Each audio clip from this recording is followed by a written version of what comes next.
Morning, welcome back to my new blog for OPME 2.0। Guys कैसे हैं आप सभी? आयो पकाए जाते हो अच्छे ही होंगे।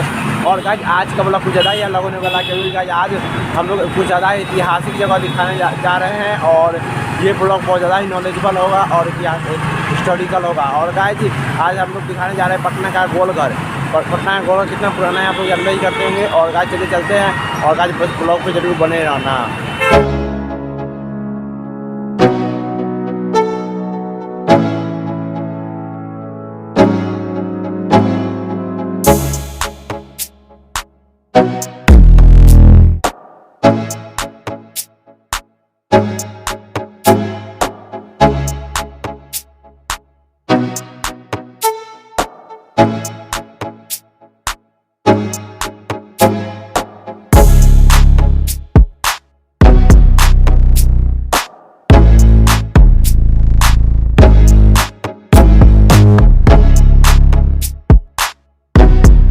गाइस अगर आप लोग यहाँ पहुँचिएगा तो सबसे पहले आपको 10 रुपये का टिकट कटना होगा। उसके बाद अंदर एंट्री मिलेगा जाने का 10 रुपया मात्र लेगा।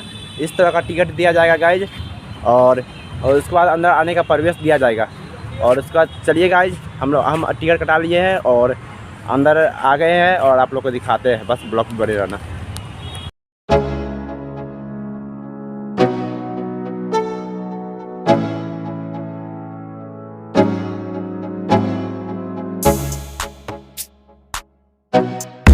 इसकी अगर लोकेशन की बात किया जाए तो यह गांधी मैदान के पश्चिम गंगा किनारे में बसा हुआ यह गोलघर है।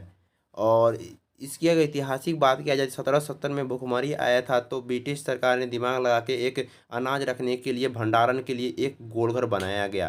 इसकी संस्थापक की बात किया जाए तो भारत के तत्कालीन गवर्नर वॉरेन हेस्टिंग को इसकी संस्थापक कहा जाता है। गोलघर की ऊंचाई 95 फीट है। गाइस इसके अंदर चिल्लाने पर ना 17 बार आवाज़ रिपीटेड होता है, वापस आता है आवाज़। और देख सकते हैं इस तरह का नज़ारा है। अभी तो हम लोग अंदर घुस नहीं सकते हैं, अंदर घुसने का। और गाइस देख सकते हैं ऊपर जहाज़ जा रहा है। कुछ ये भी आप लोगों को सीन अच्छा लगा होगा। आज का ब्लॉग यहीं पे ख़त्म करते हैं। और गाइस नए हो तो चैनल को कर देना सब्सक्राइब। और गाइस बगल में ये है स्टेप बाय स्टेप कर लेना फॉलो। और गाइस आप अपना किसी से मेरे ब्लॉग को देखने का आपको दिल से धन्यवाद।